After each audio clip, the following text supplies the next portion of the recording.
Hi hello welcome to social post TV. ఈ రోజు మన ముందున్నారు సీనియర్ జర్నలిస్ట్ బత్తుల ప్రసాద్ గారు. Hi sir. Hi. Posani Krishnamurali నిన్న అరెస్ట్ చేశారు. దాన్ని ఎలా చూస్తారు సార్? అంటే ఇది చాలా సున్నితమైన అంశం. ఎవరు అధికారంలో ఉంటే వాళ్ళ అధికారాన్ని చూపించుకుంటారు. వీళ్ళు అధికారంలో ఉన్నప్పుడు మనవాడు నోటికి ఎంత వచ్చి అంత మాటలు మాట్లాడిండు. అప్పుడు ఈయన మాట్లాడినప్పుడు వాళ్ళకు కూడా మనోభావాలు ఉంటాయి కదా, అవతల వాళ్ళకు కూడా. వాళ్ళు అప్పుడు గమనున్నారు మాట్లాడి లేని. ఎంత దూకుడుగా దురుసుగా మాట్లాడారంటే అన్పార్లమెంటరీ వర్డ్స్. ఇప్పుడు మనం ఉచ్చరించడానికి కూడా వీళ్ళు లేనటువంటి ఒక దరిద్రమైన భాషలో మాట్లాడాడు. బండ బూతులు మాట్లాడాడు. ఇతను ఎంఏ గోల్డ్ మెడలిస్ట్, అన్ని సినిమాలకు సంభాషణలు రాశాడు. ఒక మంచి ఒక మిడిల్ ఏజ్ దాటాడు. నీకు అంత ఆవేశమైతే ఎట్లా? లకారాలు మాట్లాడాడు.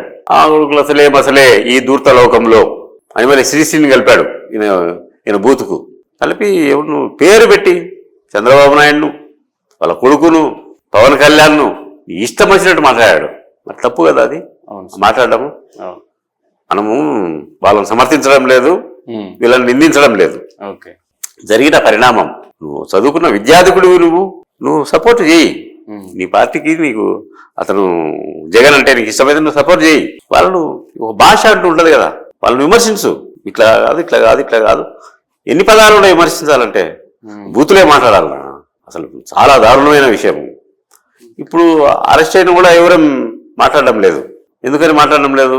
వాళ్ళకు సబబు అనిపించింది. అతను అప్పుడు మాట్లాడినప్పుడు కనీసం ఓషిలో ఉన్నాడు. అతను ఎంత దారుణంగా మాట్లాడాడు. వాళ్ళ మీద వ్యక్తిగత నిందలు వేసి ఏమంటాడు, కట్టెకు అంటే కట్టెపుల్ల ఒక చీర కడితే ఆ చీర ఎత్తి చూస్తారట, ఆడిదే ఇది అని. అట్లాంటి మాటలు మాట్లాడాడు. మరి వాళ్ళు అరెస్ట్ చేయడంలో తప్పేముంది? గతంలో రాజకీయాల్లో సినీ పెద్దలు కూడా ఉన్నారు సార్. వాళ్ళు ఉన్నప్పుడు పరిస్థితులు ఇలాగే ఉండేవా, ఎలా ఉండేవి? మంచి ప్రశ్న అడిగావు. చాలా డిగ్నిఫైడ్గా ఉండేది. జగ్గయ్య పార్లమెంట్ మెంబరు, మళ్ళీ తర్వాత ఆయన కైకాల సత్యనారాయణ, కోటా శ్రీనివాసరావు, జమున, కృష్ణంరాజు, వీళ్ళందరూ ప్రత్యక్ష రాజకీయాల్లో ఉన్న వాళ్ళే. అప్పుడు కూడా విమర్శలు ఉండేవి, కానీ మరీ ఇంత నీచంగా ఉండేవి కాదు, ఇంత బూతులు వాడేటట్లు కాదు. విమర్శించినా కూడా అక్కడ ఎదుటి వ్యక్తి ప్రత్యర్థులు దాన్ని పెద్దగా పట్టించుకునే వాళ్ళు కూడా కాదు. వాళ్ళు విమర్శించే వాళ్ళు, వీళ్ళు విమర్శించే వాళ్ళు. కాకపోతే సినిమా తారలు విమర్శిస్తే ఓహో అని కొంచెం ప్రత్యేకంగా చూస్తారు కదా. పొలిటీషియన్కు సినిమా తారలకు ఇదే కదా. ఒకసారి జమున ఒక ఫంక్షన్లో ఒక వేదిక మీద మా ఊరికి వచ్చినది. మా ఊర్లో కాలేజీలో మాట్లాడుతూ, కాంగ్రెస్ తరఫున ఉన్నది ఆమె మాట్లాడుతూ, పలానా సినిమాలో నేను ఎన్టీఆర్ను కాలుతో తన్నాను అని అన్నది. అప్పుడే దుమ్మారం లేగింది. తప్పు కదా అది, సినిమా పరంగా, యాక్టింగ్ పరంగా నిజంగా తనలేదు కదా. ఇట్లాంటివి ఉన్నాయి, కానీ వాళ్ళు ఎన్టీఆర్ వాళ్ళు పట్టించుకోలేదు. ఎందులో లైట్ తీసుకున్నారు. కృష్ణ గారు అయితే ఈయన ఏకంగా మండలాధీశుడు అనే సినిమా తీశాడు ఆయన మీద యాంటీగా చాలా విమర్శిస్తూ. ఇక్కడ తమాషా ఏందో తెలుసా, ఈ కృష్ణ బ్రదర్స్ ఆదిశేషేఖరరావు, హనుమంతరావు, ఈయన ముగ్గురు ఎన్టీఆర్ ఫ్యాన్స్. యాక్టర్ పరంగా ఎన్టీఆర్ అభిమానులు, కానీ పార్టీ పరంగా వీళ్ళు కాంగ్రెస్ వాళ్ళు. కాంగ్రెస్ లో ఉంటూ ఎన్టీఆర్ మీద, ఆయన తెలుగుదేశం కాబట్టి కాంగ్రెస్ లో ఉంటూ వీళ్ళ బాధ్యతగా మండలాధీశుడు అనే సినిమా తీశారు. తర్వాత దాన్ని బ్యాన్ చేశారు, అది వేరే విషయం అనుకో. కానీ ఇంత నీచమైన రాజకీయాలు లేవు అప్పుడు. ఇప్పుడు వాళ్ళ సైడ్ అట్నే ఉంటారు, వీళ్ళ సైడ్ అట్నే ఉంటారు. ఆమె రోజా ఆమె అట్నే మాట్లాడుతుంది, వీళ్ళల్లో ఈయనట్నే మాట్లాడుతుంది. వీళ్ళు వాళ్ళు తిట్టుకునే సంఘటనలు ఉన్నాయి. కానీ ఇది ఆరోగ్యవంతమైన పరిణామాలు కాదు ఇవన్నీ. సమాజానికి ఏం సందేశం ఇస్తున్నారు మీరు? నువ్వు పోసాని కృష్ణమురళి తెలుగు సినిమా ఇండస్ట్రీలో రైటరు, నటుడు అవి ఉండి నీ రంగానికి సంబంధించిన పవన్ కళ్యాణ్ను అంత నీచమైన భాషలో తిట్టాల్సింది కాదు. తిట్టడం చాలా తప్పు. అది అంటే నీ అవతల కూడా అభిమానులు ఉంటారు కదా. నీకెట్టా జగన్ మీద అభిమానం ఉందో పవన్ కళ్యాణ్ మీద కూడా అభిమానం ఉండే వాళ్ళు ఉంటారు కదా. ఈ లాజిక్ ఎట్ట మర్చిపోయినావు నువ్వు? ఇప్పుడు టైం వచ్చింది, తీసుకుపోయారు, లోపలేశారు. ఎక్కడ ఏదో చిత్తూరు జిల్లా అనుకుంటా, చిత్తూరు జిల్లాలో కేసులు ఫైల్ అయినాయి వీళ్ళ మీద.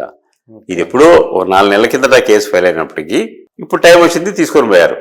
దీన్ని పెద్ద ఆశ్చర్యపోవాల్సిన అవసరం లేదు. కాకపోతే ఇంకొక ఆయన ఉన్నాడు, ఆయన అరెస్ట్ ముందు జరుగుతుందేమో అనుకున్నారు. ఎవరు? మన రామ్ గోపాల్ వర్మ.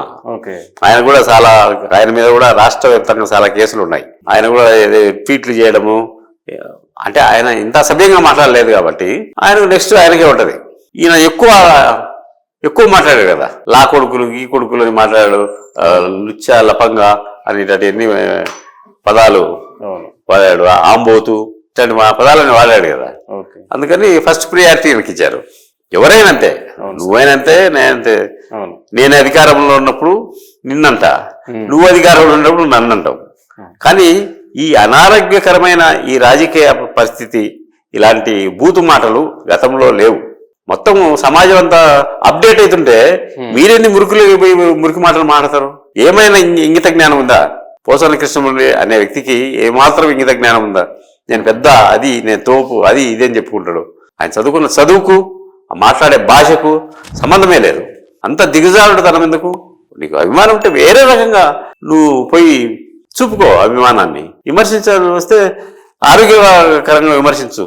మీరు చేసిన పనులు బాగాలేవు, సభ్యతగా లేవు అని వాటి కాకుండా పర్సనల్గా వాళ్ళ వ్యక్తుల పేర్లు పెట్టి తిట్టడం అనేది చాలా తప్పు. వానికి మూల్యం చెల్లించుకున్నాడు.